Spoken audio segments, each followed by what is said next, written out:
ฟังมาช่างอุราไว้บ้างเถิดน้องอย่า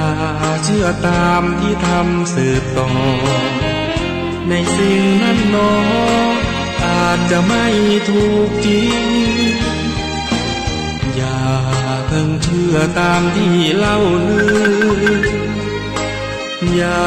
เชื่อถือตามบทอ้างอิงหากเชื่อโดยนึกเดาผิดยิ่งไม่ควรเอ็นอิงกับสิ่งเพียงคาดคะเนกาลามาสูตรบทธรรมพระพุทธศาสนาพระองค์วางวาดหมดจดไม่ให้ไฟเผแนวคิดตามเหตุผลปนเปอาจมีโยเยเชื่อไปอาจไม่แน่นอนว่าตรงทฤษฎีของตนเชื่อจนล้นนั้นผิดคำสอนเชื่อรูปลักษณ์นั้นควรสังวรแม้อาจารย์สอนใช่ว่าเชื่อหมดเลย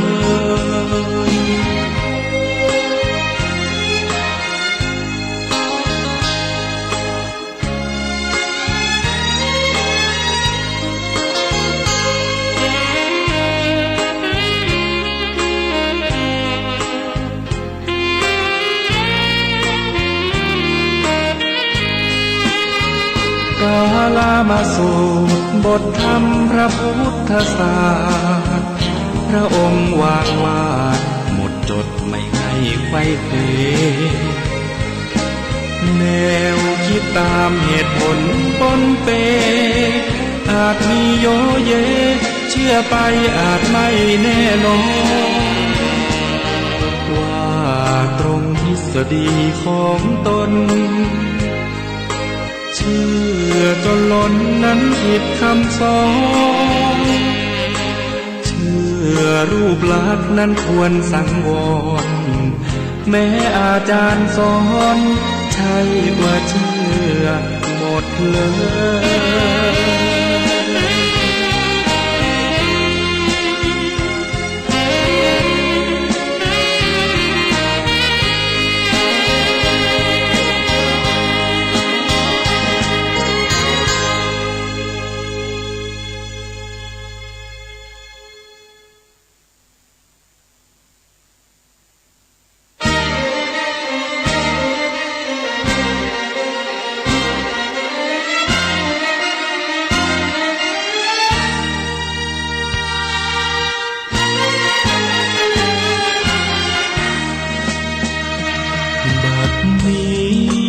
ตัวของข้าพเจ้าตัดชั่วขัดเกลาพร้อมเป็นผู้มีศีลกลัวกรรมกลัวบาปสิ่งดาปที่เป็นมนทินชำระให้สิ้นย่นยินเอาธรรมบรรเทาเกี่ยวไว้หิริโอตปะให้ธรรมชนะหลายสิ่งเคยโง่เขลากายยังเป็นคนจิตพ้นร้อนรนมัวเมาละทิ้งใจเก่าใจใหม่เป็นเทวดาเข้าเป็นสหายกับเหล่าเทวะเทวันจงคอยคุ้มกันคุ้มครองของไทยรักษาทางโลกทางธรรมชักนำอย่างจินตนาสติปัญญามนุษย์เทโวส่องฉายปรารถนาจงเห็นผลสำเร็จใจงามดังเพชร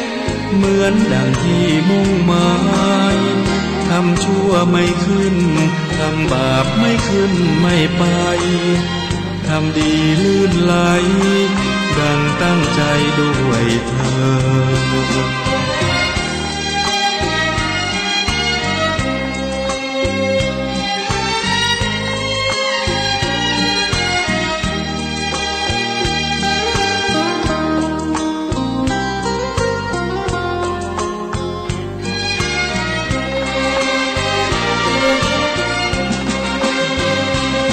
เป็นสหายกับเหล่าเทวะเทวัน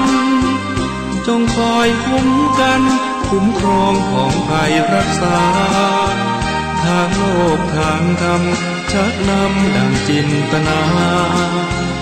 สติปัญญามนุษย์เทโวส่องชายปรารถนาจงเห็นผลสำเร็จ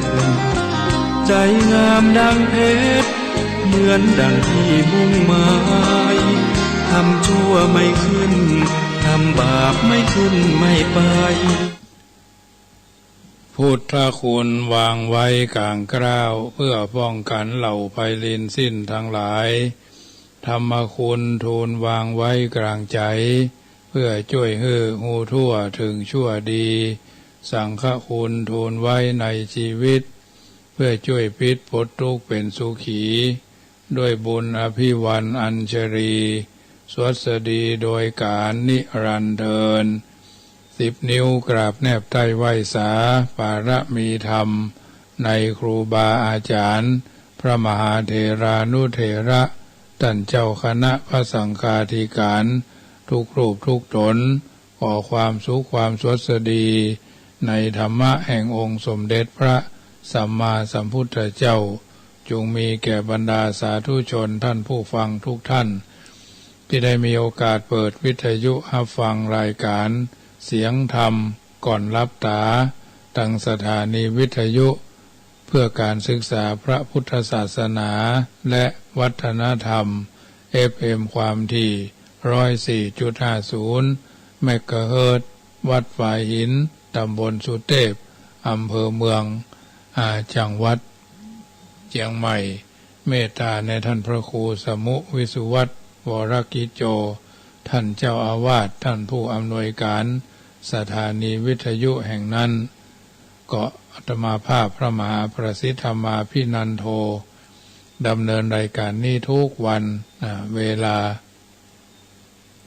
5:00 นถึง 2:00 นโดยประมาณก็เกี่ยวกับงานทำบุญกิจการงานหรือตลอดจนงานเผยแผ่ธรรมนั่นเป็นรายการที่จะต้องทำกันอย่างต่อเนื่องทุกๆวันญาติโยมมีโอกาสก็เปิดวิทยุรับฟังกันไปช่วงแรกนี้ก็จะได้นำพาญาติโยมนำมาเอื้อนเจริญพรนำพาญาติโยมไหว้พระสวดมนต์ไปตามลำดับก็ขอเป็นกำลังใจให้ศรัทธาญาติโยมที่อยู่บ้านอยู่หิมแม่น้ำปิงเนาะตั้งแต่พวกทางเชียงใหม่พวกน่ะตำรวจภาค5ล่องมาเรื่อยๆจนกระทั่งถึงละปูนพอทางเฟซทางไลน์ก็หลายที่น้ำขึ้น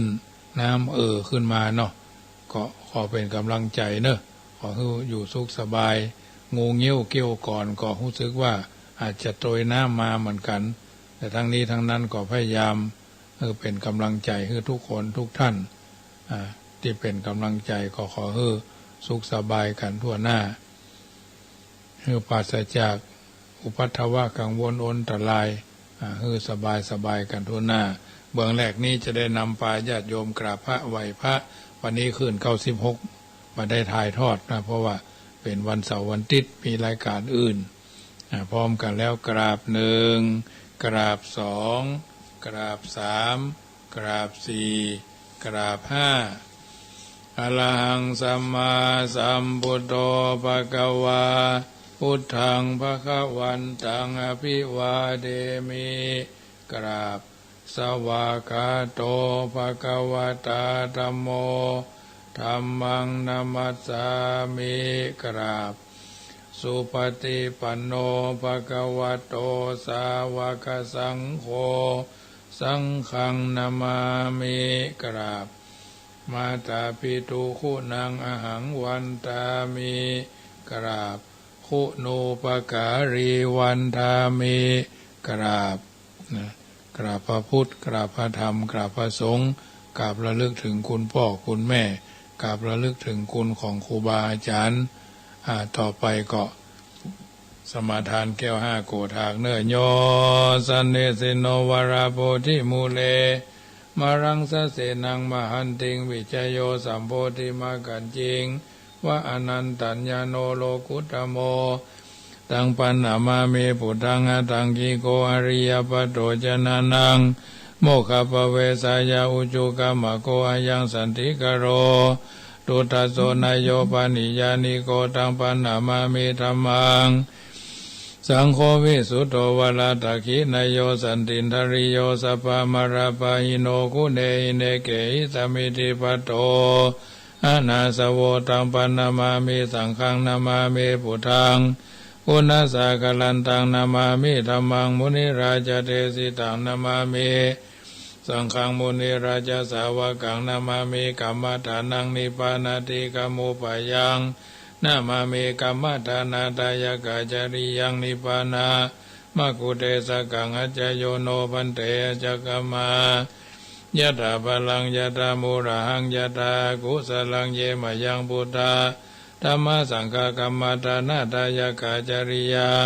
สังฆเตสุปัญจรัตเนสุอธิเทวาปัจจุปันเนวาอวิวายติวาระโอวากายเยนวาวาจายาวามานาสาวาปะมตานาการวามการิมาเตมยังอจยังอจยโตทิสวายตาธรรมังปฏิกโรมาเตสโนปันเตพุทธาติรัตนาปัญจกังอนุกัมปังอุปาทายะอจยังอจยโตปฏิกันหันตุขมันตุอายติงสังวรายามะอายติงสังวริสามานาปุเนวังปฏิกริสามาพุทธปูจามหาเถจธรรมปูจามหาปัญญาสังฆปูจามหาลาภาปูจาระเหปูจายะโตพุทเทยะทิวาสาวะเกปะปัญจสมาธิกันเตติเนโสกาปาริเทเวเตตาทิเสปูจายะโตนิพุทเทอกุโตปะเยนะสกาปุญญสังฆตุงอิเมตามาปิเกนะจิอิมินาอากิตุปาบุภาราชาปูจาการวะกะเมนะเมตยาพุทธัสสะทัสสะนัญจลภามหาเสยวานุปัจจโตพุทโธเมตโยเทวปูจิโตสังสาเลปิอปเยนะขมามหาเสนิพพานาปัจจโยโอนตุโนนิจจังนะโมตัสสะภะคะวะโตอะระหะโตสัมมาสัมพุทธัสสะนะโมตัสสะภะคะวะโตอะระหะโตสัมมาสัมพุทธัสสะนะโมตัสสะภะคะวะโตอะระหะโตสัมมาสัมพุทธัสสะพุทธังสรณังกัจฉามิธัมมังสรณังกัจฉามิสังฆังสรณังกัจฉามิทุติยัมปิพุทธังสรณังกัจฉามิทุติยัมปิธัมมังสรณังกัจฉามิทุติยัมปิสังฆังสรณังกัจฉามิตติยัมปิพุทธังสรณังกัจฉามิตติยัมปิธัมมังสรณังกัจฉามิตติยัมปิสังฆังสรณังกัจฉามิตติยัมปิพุทธังสรณังกัจฉามิตติยัมปิธัมมังสรณังกัจฉามิตติยัมปิสังฆังสรณังกัจฉามิสรณะกัมมนังพุทโธสัพพัญโญทัญญโนธัมโมโรกุตโรนาวาสังโฆมะคาปารโตจายิเจตังรัตนาตยังเอตัสสะอนุภาเวนะสัพพะอันตรายโยวินาสันตุโนติปิโสภะคะวาอะระหังสัมมาสัมพุทโธวิชาจารณะสัมปันโนสุขโตโลกาวิทูอนุตตโลปุริสธรรมสารติสัทธาเทวมนุษย์สานังพุทโธภะคะวะติสวากาโตภะคะวะตาธัมโมสันติติโกอากาลิโกเอหิปัสสิโกโอปนายิโกปัจจตังเวทิตาโพวิญโยหิติสุปฏิปันโนภะคะวะโตสาวกสังโฆอุจุปฏิปันโนภะคะวะโตสาวกสังโฆสามิจิปฏิปันโนภะคะวะโตสาวกสังโฆยะติทังจัตตาลีปุริสายุคานิอัตตาปุริสาภุคลาหิสาภะคะวะโตสาวกสังโฆอาหุนายโยปะหุนายโยตักขินายโยอัญจลิการณิโยอนุตรังปุญญเขตังโลกัสสาตินะโมเมสัพพะพุทธานังตัวติงสาวลลักขโนตนังกะโลมหาวิโลเมตังกะโลมหายาโสสลานังกะโลโลกายิโตติปังกะโลจุตินทโลโกณัญโยจนะปะโมโคมังกะโลบุริสาสะโพสุมโนติโลเล วัตโตรติวัตโนโสภิโตกุณาสัมปันโนอโนมัตตสีจโนตโมปัตุโมโรกปโจโตนารโตวรสารติปัตุมุตตโลสัทธสาโลสุเมโทอากาปุกโรสุจโตสัพพโลกโกปิยตัสสีนาราสัพโพอันตตัสสีกรุณิโกธรรมตัสสีธัมโมนุโทติทัสโสอัสสะโมโลเกติโสจวัตตังวโรพุโสจะภวโรพุทโธวิปัสสิจาอนุปโมสิกิสัพพะหิโตสัทธาเวสสปุสุขตายะโกกะกุสันโตสัทธาวะโหโกนะกัมมโนรนัญจโหกัสสะโพสิริสัมปันโนโกตโมสักกายะปุงกโวอัตถาวิสติสังฆตาอิเมพุทธามหิติกากรุณาคุณาสัมปันนาสัพพโลกาภิปูจิตวะเอเตทัสสะพระราพุทธาอุตตมะอากาปุกราเตปิสังฆคุณาสุงปิติเยอามาตัมปะตังเอเตพุทธาติตาจมังกลาอุนติสัพพตาตาวิสติเมพุทเทอาหังวันตามิสัพพตาเตสังยาเนนะสีเลนะขันติเมตตาปะเรนะจเตปิโนอนุรักขันตุอโรกเยนะสุเขนะจาตาวิสติเมพุทเทโยนะโลสารนังกโตกัปปานิสัทธาสหัสสานิตุกติงโสนกจันติอัตตาวิสติพุทธปาลิตังยาปุเรนตัมโพธิสัมภเรนิพัตตังโมระโยนิยังเยนะสังวิหิตาระขังมหาสัตตังวันเนจราจิระสังวายามันตาปิเนวาสขิงสุขันหิตงพมามันตันติอาคาตังปริตันตัมพนามาเหอาเปตัญญัญจักขุมาเอกราชาลิสวันโนปัตตวิภาปโสตังตังนามาสามิหาริสวันนังปัตตวิภาปสังตยาจักขุตาวิหาเรมุรติเยพมนาเวทาคูสัพพะธรรมเมเตเมนะโมเตจมังปรายันตุนามัตถุพุทธานังนามัตถุโพธิญาณโมวิมุตตานังนะโมวิมุตติยาอิมังโสปาลิตังกัตตวาโมโรสัมมาโวโนวาสามะกัปปยิติโมราปริตังนิติตังยัสสานุภาวะโตยัคขาเนวัฏเสนติปิงสันนังยัมหิเจวานุยุนจันโตรตินติวามาตันติโตสุขังสุปฏิสุโตยะปะปังกินจินาปัสสติเอวามาติคุณโนเปตังปริตันตัมพนามาเหการณิยมัตตกุสเลนะยันตังสันตังปัทังอภิสเมจัสสโกหุโจจะสุหุโจจะสุวาโจจะสมุโตอนาติมณีสันตุสโกจะสุภโรจะอปกิโจจะสัลลาอุกาวุติสันตินทริโยจะนิปโกจะอปกโปกุเลสุอนาลุกิโตนาจะขุตังสมาจเรกินชิเยนะวิญญูปเรอุปวัตโยงสุขิโนวะเขมิโนหนตุสัพเพสัตตาภวันโตสุขิตตาเยเกจิปนะสุขิตตานาปโรปรังนิโกเพทานาติมัญเยทากตาจินังขินจิปยาโรสนาปฏิฆาสัญญานัญญามัญญาสาทุกขามิชัยยามาตายาฐานิยังปุตังอายุสาเอกปุตตามนุระเขเอวัมปิสัพพพุเตโสมานะสัมภาวันเยอปาลิมานังเมตัญจะสัพพโรกัสสะเมง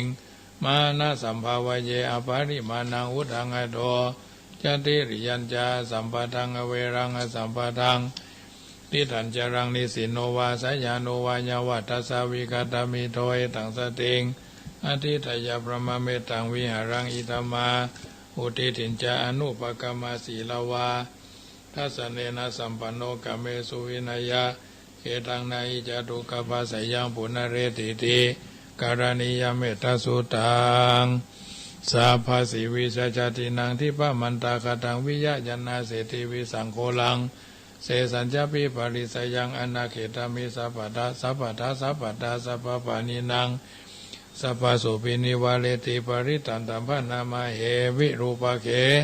หิเมเมตังเมตังเอราปะเตหิเมจัปปยาพุเตหิเมเมตังเมตังทิปาตะเกหิเมจตุปะเตหิเมมามังอปาทะโกหิงสีมามังหิสีทิปาทะโกมามังจตุปะโตหิงสีมามังหิสีปะหุปะโตสัพเพสัตตาสัพเพปนาสัพเพพุทธาจะเกวราสัพเพพัทธารานิปัสสันโตมาขินจิปะปะมาฆะมาอะปะมโนปุโธอะปะมโนธัมโมอะปะมโนสังโฆปะมานะวันตานิสิริงสัพพานิอหิวิจิกาสัตตปฏิอุณนาภิ สราภูมุสิกากตาเมลคา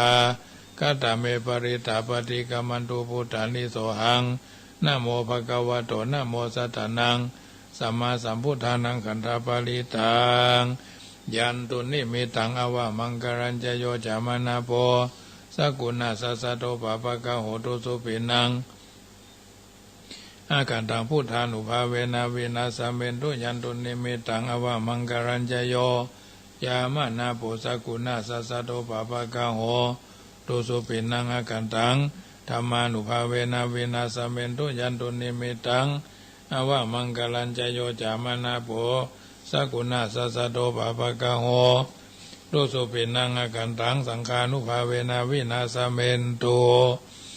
เอวัมเมสุตังเอกังสัมมายังภควาสาวัตถิยังวิหารติเจตวันเนอนาถาบินดีกัสสะอารามเมตระโขภควาภิกขุอมันเตสิภิกขโวติ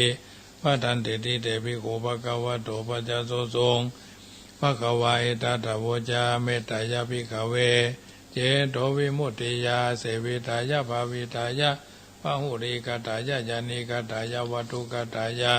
อนุทิตายาปริจิตายาสุสมารตายาวิเมกาตาสานิสังสาปฏิกังคากัตตเมเอกาตาสาสุขังสุปฏิสุขังปฏิปุจตินาภาปกังสุปินังปัสสติมนุสานังพิโยโหติอะมนุสานังพิโยโหติเทวตารากันตินาสาอคิวาวิสังวาสัตตังวา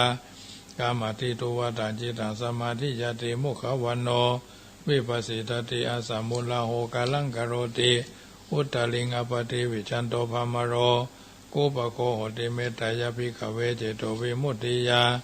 อาเสวิตายาภาวิตายาพหุลิกตายาญาณิกตายาวัตถุกตายาอนุทิตายาปริจิตายาสุสมารตายาอิเมเอกาทัสสานิสังสาปฏิกขติอิตามโวจาภควาอัตถมนาเตภิกขุภควโตภาสิตังอภินันโทนติ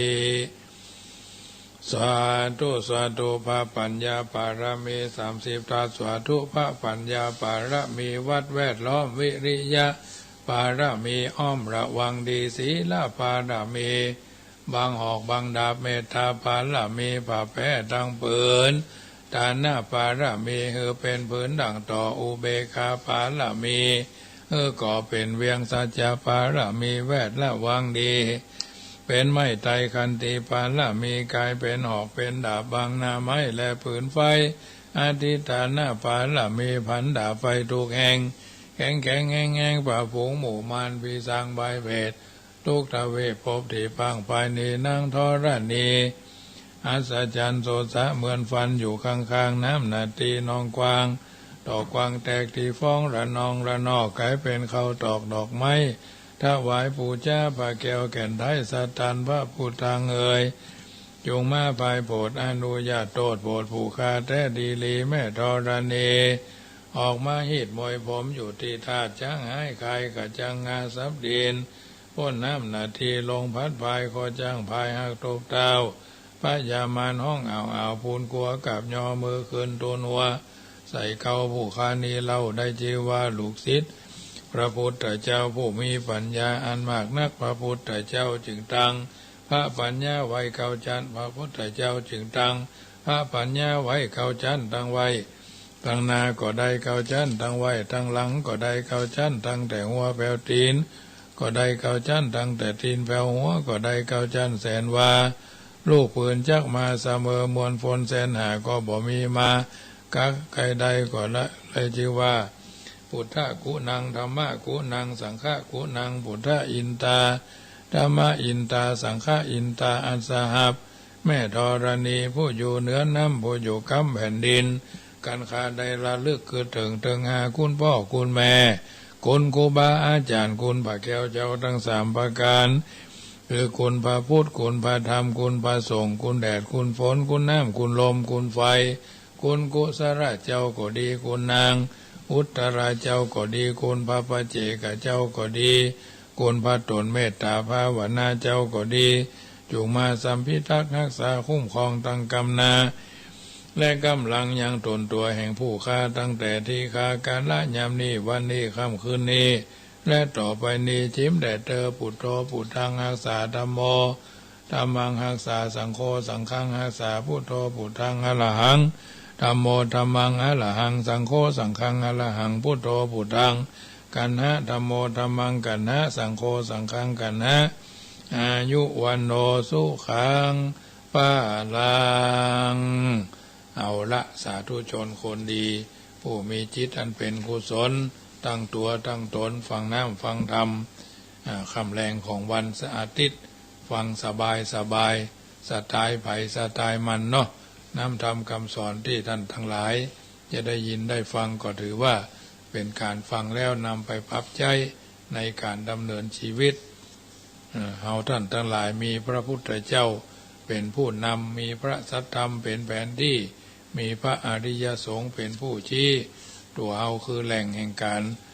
ทำดีและทำชั่วทำดีดีกว่าขอพรนะเพราะฉะนั้นถือว่าญาติโยมสาธุชนมีศรัทธาคำว่าศรัทธานั้นมีด้วยกันคือความเชื่อมีอยู่สองอย่างศรัทธาที่เปลี่ยนแปลงได้เป็นความเชื่อของปุถุชนหากมีเหตุจูงใจอาจจะเปลี่ยนแปลงได้ศรัทธาที่บ่เปลี่ยนแปลงเป็นความเชื่อของพระอริยบุคคลเชื่อแล้วมั่นคงบ่เปลี่ยนแปลงไปอย่างอื่นศรัทธาสองอย่างก็คือศรัทธาญาณสัมปยุตได้แก่ศรัทธาที่ประกอบด้วยปัญญาและศรัทธาญาณสัมวิปยุตศรัทธาญาณวิปยุตเนาะ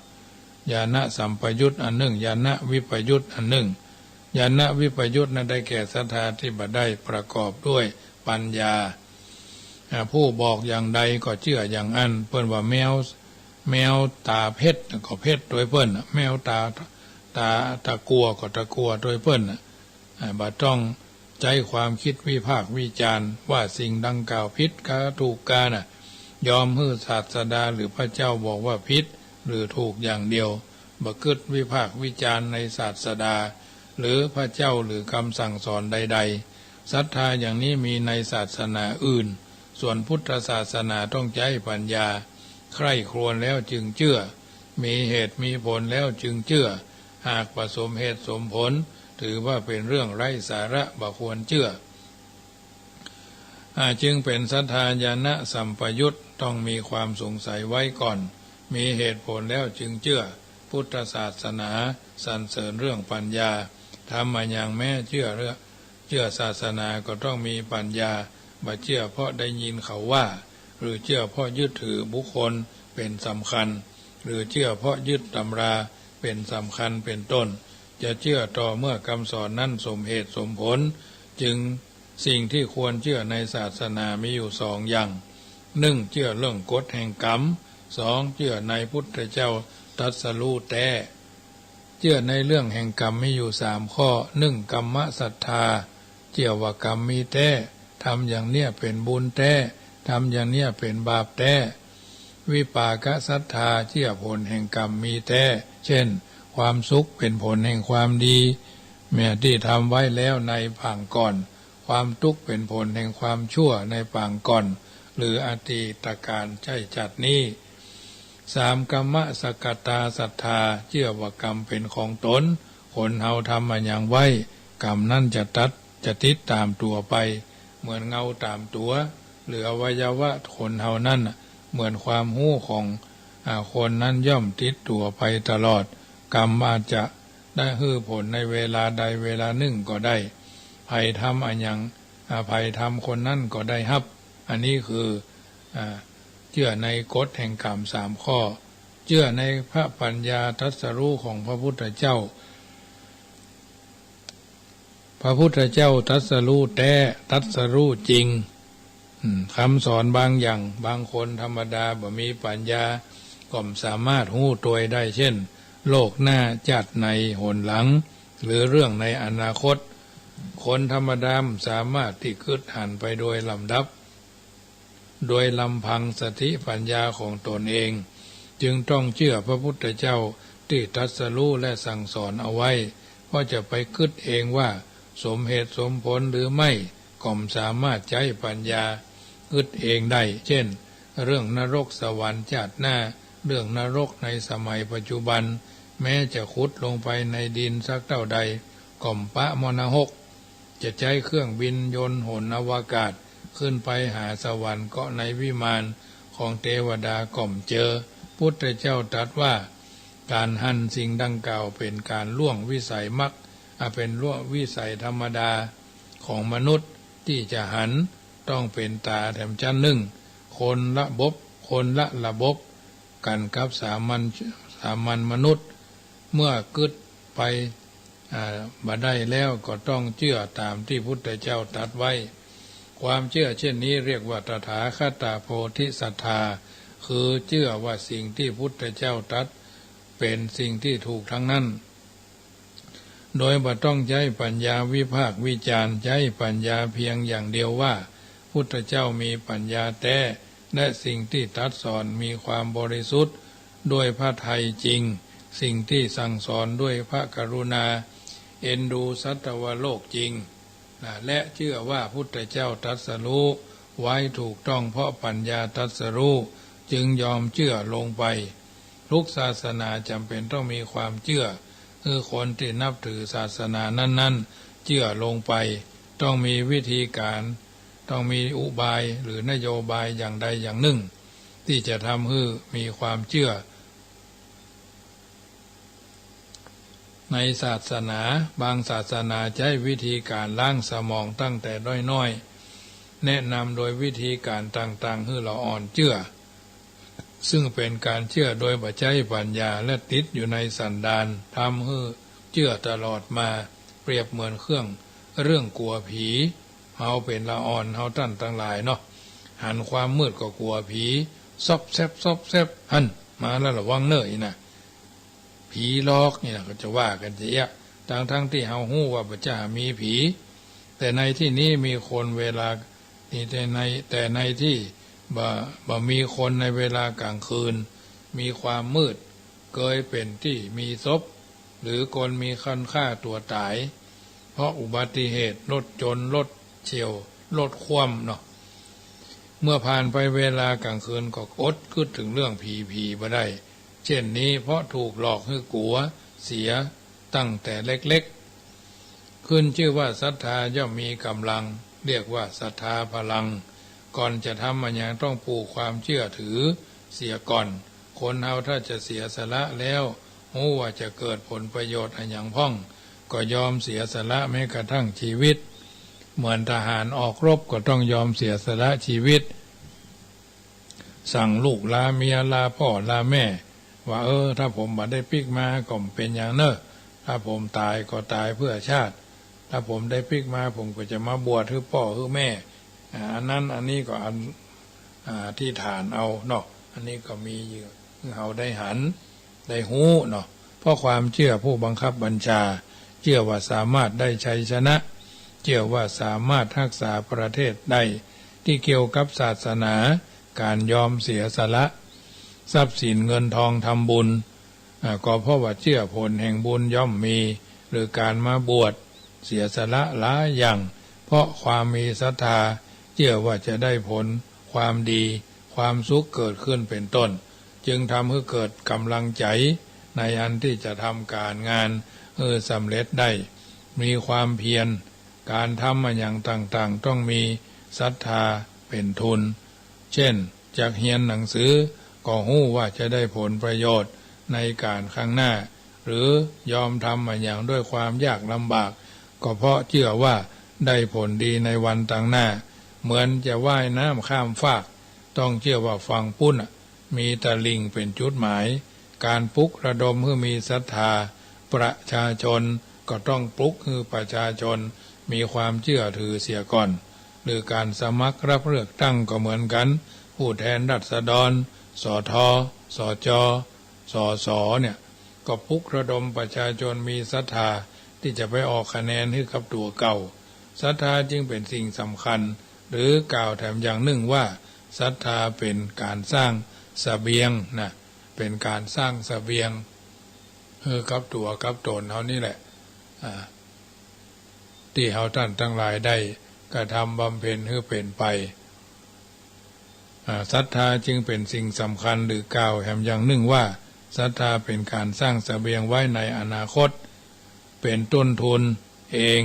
อนาคตเป็นอย่างใดก็ต้องดูศรัทธาในปัจจุบันว่าอย่างใดหรือตายไปแล้วเป็นอย่างใด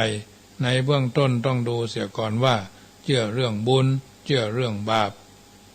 หรือไม่ถ้าเชื่อทำบุญก็จะได้ความสุขในอนาคตละเว้นจากบาปจักบ่ได้รับความทุกข์ในอนาคตหากบ่เชื่อบาปบุญก็เรียกว่าผู้บ่มีศรัทธานั่นเองอันเนี้ยญาติโยมสาธุชนท่านผู้ฟังทั้งหลาย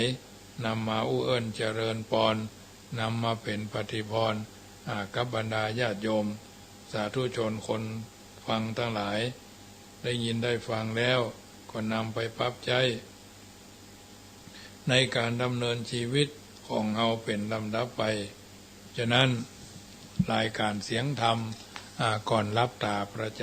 ำแต่ละวันก็นำมาอู้เอิ้นเจริญปอนให้บรรดาญาติโยมได้ยินได้ฟังกันเป็นประจำทางนี้ท่านั้นก็ถือว่าเป็นอาหารใจศรัทธาเอาก็โห่ไปแล้วต่อไปก็เรื่องศีลญาติโยมก็คงจะได้ยินอยู่บ่อยๆเป็นการทบทวนเนาะเรื่องของศีลคำสอนในทางพุทธศาสนาทั้งหมดรวมเป็น3ประการก็คือศีลศีลสิกขาศึกษาเรื่องศีลสมาธิจิตตสิกขาปัญญาก็ปัญญาสิกขาศึกษาเรื่องปัญญาศีลหมายถึงข้อบังคับให้ประพฤติปฏิบัติอยู่ในวงจำกัดเพื่อประพฤติปฏิบัติให้สงบเรียบร้อยปราศจากการเบียดเบียนซึ่งกันและกันศีลจำแนกเป็นอนาคาริยศีลเป็นศีลของบรรพชิตของพระภิกษุสามเณรศีลของภิกษุ227ศีลของสามเณร10 ข้อ2อาคาริยศีลเป็นศีลของผู้ครองเรือนศีลชาวบ้านมีศีล5และศีล8อุโบสถศีลศีล5มีอยู่2อย่างก็คือ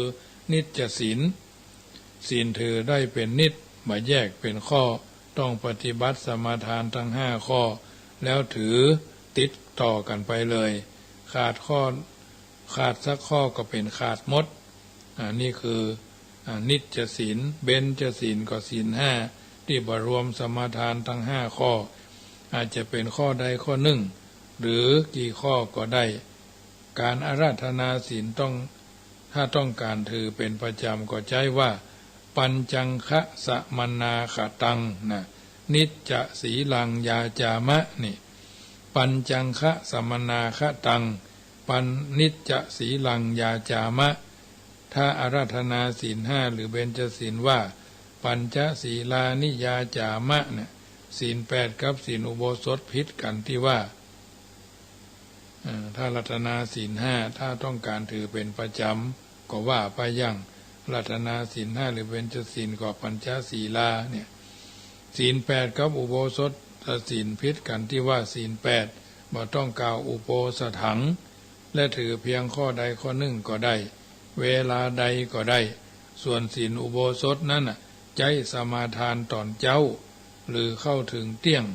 และสมาทานทั้ง8ข้อขาดข้อใดถือว่าขาดหมดและถือเฉพาะวันพระศีลของพระ227ข้อ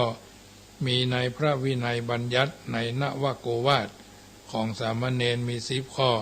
นาสนังคะ10และทันตกรรม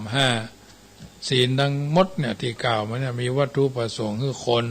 เอาสกัดกั้นความรู้สึกของตัวเองคืออยู่ในขอบเขตอันจำกัดคือบ่ให้มีเสรีภาพจนเกินไปซึ่งเป็นการปล่อยตามกิเลสความโลภอยากจะได้ความโกรธเกลียดงอนเงียดงอนแงดความหลงไหลข้างใครน่ะหากว่ามีศีลคนจะเป็นคนดีบ่ได้เพราะบ่มีขอบเขตจำกัดศีลเหมือนกับเครื่องแต่งตัวการแต่งตัวทำให้คนสวยงามมีเครื่องประดับเพชรนินจินดาเสื้อผ้าอาภรณ์ที่ดีแต่ก็บ่เท่ากับสวยงามด้วยศีลมีสัตย์ มีศีลเป็นอาภรณ์สีลังอาภารนังเศษตังน่ะศีลเป็นเครื่องประดับที่ประเสริฐเป็นสิ่งที่ควรถือว่าเป็นแก่นสารส่วนการมีวิชาความรู้และทรัพย์สินวิชาความรู้เป็นเครื่องประดับคนนั้นมีความสง่าบ่พลันพึงในการเข้าสมาคมได้รับเกียรติในการเข้าสมาคมส่วนการตีทรัพย์ส่วนการติมีทรัพย์ศีลถือว่าเป็นที่สมบูรณ์ด้วยความสุขเป็นที่เกรงใจของคนทั้งหลายเป็นผู้โด่งดังและนับถือแต่ถ้าบุคคลดังกล่าวปราศจากศีลแล้วก็ใจบ่ได้เหมือนกันเป็นคนเลวบ่มีไผนับถือคนที่มีทรัพย์สินหากบ่มีศีลก็ใช้อำนาจเงินไปบังคับเบียดเบียนคนอื่นให้เดือดร้อนแผ่อิทธิพลดังนั้นศีลจึงสำคัญว่าเครื่องนุ่งห่มทรัพย์ภายนอกความมั่งมีและวิชาความรู้การมีสิ่งดังกล่าวหากมีศีลด้วยก็เป็นสิ่งที่ดีความยากจนหากมีศีลก็บ่ทำให้คนอื่นเดือดร้อนการมีศีลทำให้เกิดความสุขแก่สังคมความสง่าแก่ตัวเองยิ่งกว่าประดับด้วยเพชรนินจินดาศีลเป็นเรื่องของการแสดงออกเช่นพระมีศีลอย่างหนึ่งชาวพุทธมีศีลแต่อย่างหนึ่งหรือพวกศาสนาอื่นอิสลามคริสต์ชงจื้อก็มีศีลของพวกเขาศีลเป็นเรื่องของการแสดงขอบเขตแห่งการปฏิบัติศีลสนับสนุนคือเกิดธรรมะเช่นความเมตตากรุณามีสัจจะมีสติสัมปชัญญะทั้งนี้เพราะต้องมีการปฏิบัติศีลก่อนเช่นถือศีล5 ข้อปาณาติบาตเว้นจากการฆ่าสัตว์และชีวิตคนสัตว์มนุษย์ขั้นแรกทำต่อข้อบังคับเมินไปก็มีความเมตตาเอ็นดูแก่สัตว์ทั้งหลายจึงเป็นบทฝึกหัดให้เกิดธรรมะบ่คิดฆ่าสัตว์คนฆ่าสัตว์ประจำย่อมบ่คิดเป็นของแปลกในการฆ่าสัตว์หรือความโหดร้ายส่วนคนที่บ่เคยฆ่าเว้นจากการฆ่าสัตว์แล้วเมื่อจะไปฆ่าก็ทำบ่ลงหรือ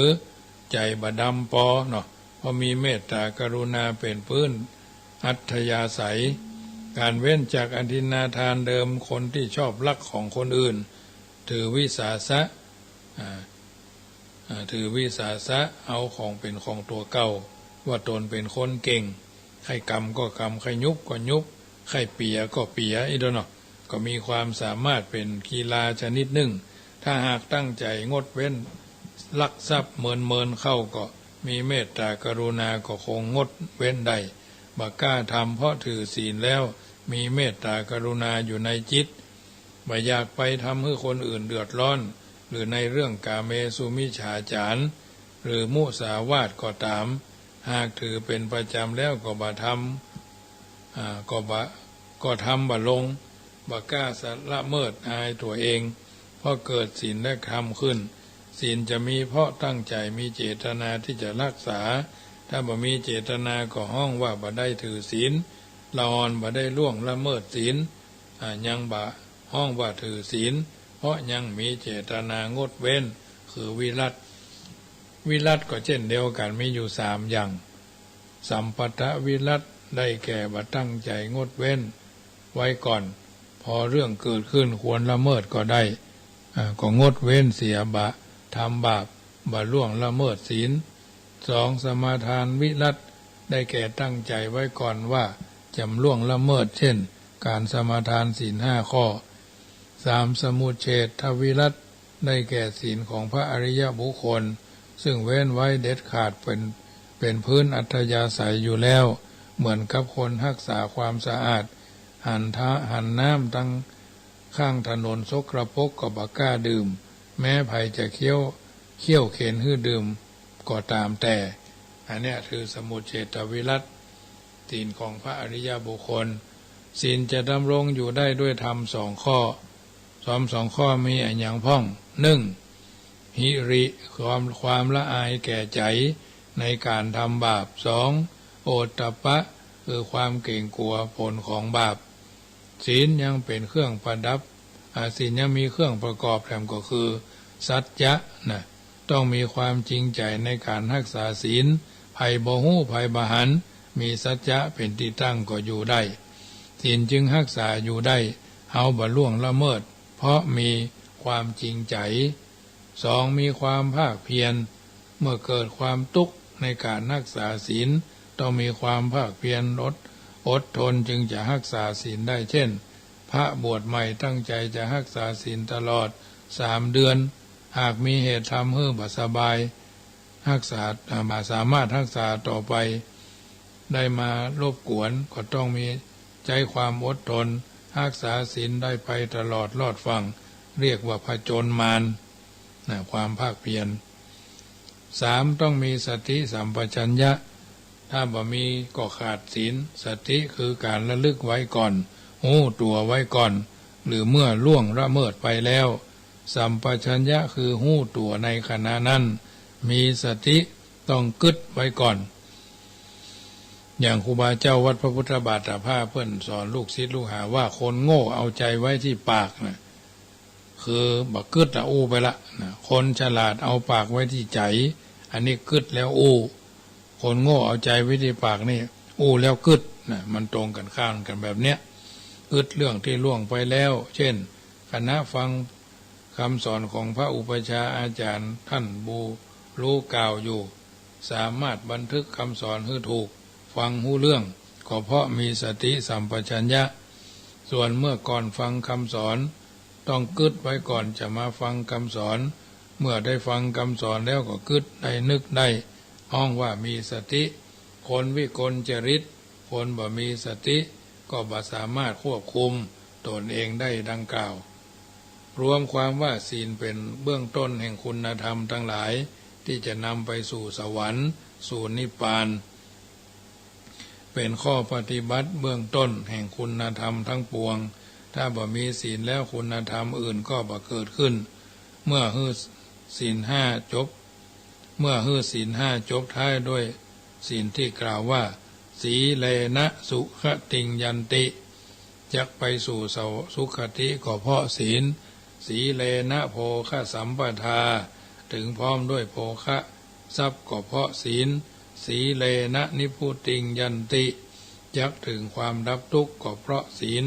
ตัดสมาสีลังวิโสทะเยเพราะฉะนั้นบุคคลเฮาท่านทั้งหลาย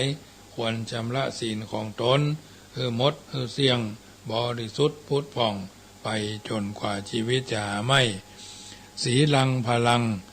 อัปปติมังสีลังอาวุธะมุตตมังสีลังอาภารนังเศษถังสีลังกะวะจะจับผู้ตังศีลเป็นกำลังบ่มีที่เปรียบศีลเป็นอาวุธอันสูงสุดศีลเป็นเครื่องประดับอย่างประเสริฐศีลเป็นเกราะอย่างอัศจรรย์โยจะวัสสตังชีเวทุตสีโลอัสมาหิโตเอกาหังชีวิตังไสยโยศีลวัตตัสสะชายิโนผู้ใดทุศีลมีจิตใจเรรวนจักมีชีวิตอยู่ถึง100 ปีก็ตามเถิดแต่คนมีศีลบำเพ็ญสมาธิมีชีวิตอยู่วันเดียวประเสริฐแท้ๆเนี่ยญาติโยมท่านสาธุชนท่านผู้ฟังทั้งหลายได้ยินได้ฟังแล้วก็นำไปพิจารณาปรับใจเพื่อการเกิดกันความเป็นผู้รู้เป็นผู้ตื่นเป็นผู้เบิกบานศีลข้อ1ประกันชีวิตศีลข้อ2ประกันทรัพย์สินศีลข้อ3ประกันครอบครัวศีลข้อ4ประกันสังคมศีลข้อ5ประกันสติปัญญาเพราะฉะนั้นพระที่ควรพกก็คือพยายามพระที่ควรห้ามก็คือพยาบาทพระที่ไม่ควรประมาทก็คือพระรัตนตรัยพระที่ควรมีในใจคือพระคุณของผู้มีคุณนะอุปสรรควัดความแกร่งความเข้มแข็งวัดกำลังใจปัญหามีไว้วัดสติปัญญานะญาติโยมสาธุชนท่านผู้ฟังทั้งหลายน้ำเย็นคือน้ำใจน้ำที่ควรระวังคือน้ำคำน้ำที่ควรมีคือน้ำอดน้ำทนเพ ประจำค่ำคืนนี้คือญาติโยมสาธุชนท่านผู้ฟังทั้งหลายอยู่ในสังคมแห่งการอยู่ร่วมกินก็กินบ่พอขอบ่ได้อมบ่นะอมบ่ในใหญ่เหลือเมืองเหลือแต้มโลกฝากเป็นพิศนาธรรมเนอะค่ำแรงของวันนี้รายการเสียงธรรมก่อนรับตาก็มาถึงช่วงสุดท้ายก่อนนำรายการจากท่านไปผู้เอิญเจริญพรอนุโมทนากับบรรดาญาติโยม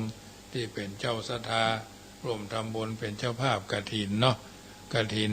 วัดจังกำวันที่13 ตุลามีโยมแม่เพ็ญศรีบ้านสันปะยังน้อมร่วมทำบุญเป็นเจ้าภาพกฐินกองเพชรกองทองกองเงิน 1,000 บาทเนาะกองเพชร500กองเงินกองทอง300กองเงิน200เนาะเจริญพรแม่ก้อย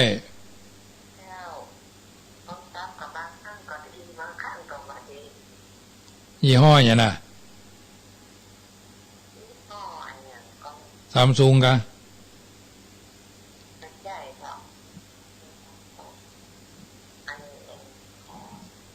หูไว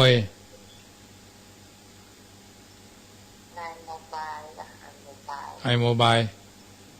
เดี๋ยวมันก็แหลงแต้งแหลงแต้งหมูเรื่องอะไรเนาะ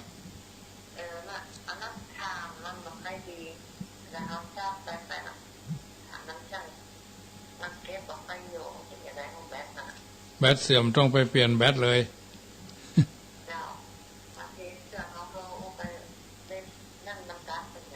เจ้ามันตัดคนเดียวมันอ่ะ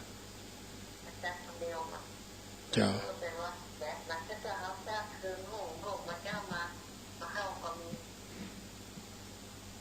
ฟังเข้าใจดีเนาะว่าฟังเข้าใจดีเนาะวันนี้เจ้าเป็นกำลังใจเนอะเจ้าเจริญพรแม่ก้อยป่าไผ่แจ้จ้างเป็นสายที่1เนาะ0615476539โยมแม่อย่างเจ้า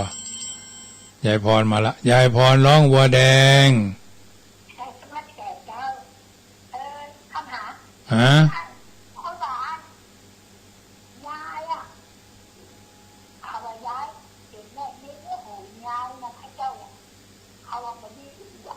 โอ้มันยาวคนเดียวมันเนี่ยมันจะเนี่ยมันยาวหรอ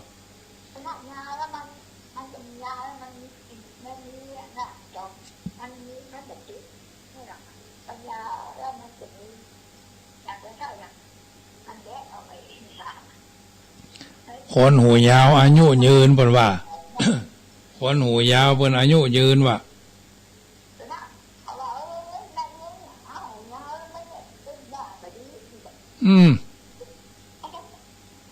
เขาหูยาวเพิ่นว่าหูยาวอายุยืนว่าเพิ่นว่านะ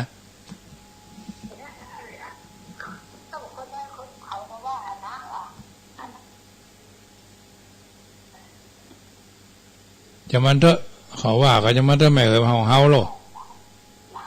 จะไปกำลังใจเนอะจะยายพรร้องวัวแดงอ้าวยาย เจริญพรโยมแม่จันทราน้ำท่วมก็หาวันตอนกลางวันแตนป่นอย่าตอนแรงนี่ก็วันนี้เข้า6ก็ว่า140เลยเนี่ยโอ้บางทีมันเปลี่ยนของรายการอื่นแล้ววะเนี่ย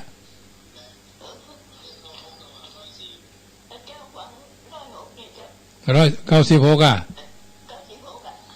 ปกติมันเป็นรายการของอาจารย์ไมตรีแล้ววะเนี่ย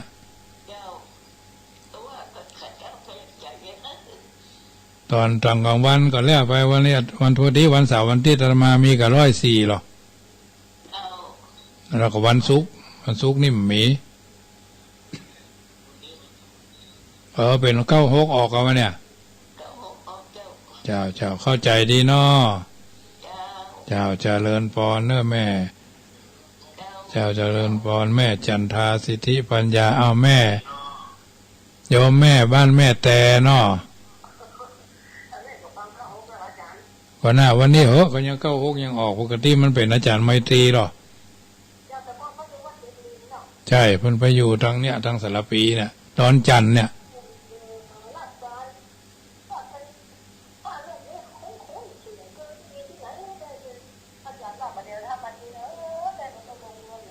เพิ่นเคยอยู่กับอาจารย์มหาพิษณุหรอ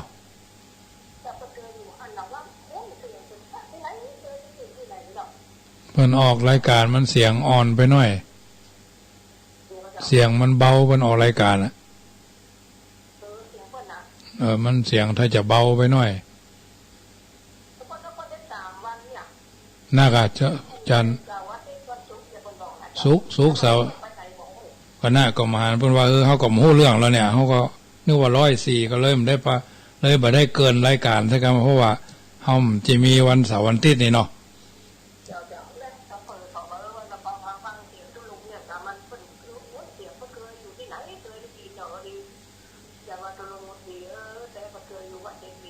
เจ้าโมทนาเนอเจ้าแม่เลี้ยงกาแฟก็น่ากับวันเสาร์วันที่เราบอกว่าเรื่องเราเลยเนี่ยถ้าเฝ้าน่ะคุ้มเหมดกลางก่อนตอนกลางวันก็ออกแล้วนะเจ้าเป็นกำลังใจเนอเจ้าวันนี้ก็คงจะสมสมัยได้เวลาเนาะจะขอนำรายการจากท่านไปก่อนเนอสัพพิติโยวิวัชชันตุสัพพโรโควินัสตุมาเตภวัตวันตรายโยสุขีทีคายุโกพุทโธบังซ้ายธัมโมบังขวาสังโฆบังกายาอะระหังบังเกสาอะระหังพุทโธนะโมพุทธายะอายุวันโนสุขังปะลังขอเจริญปอน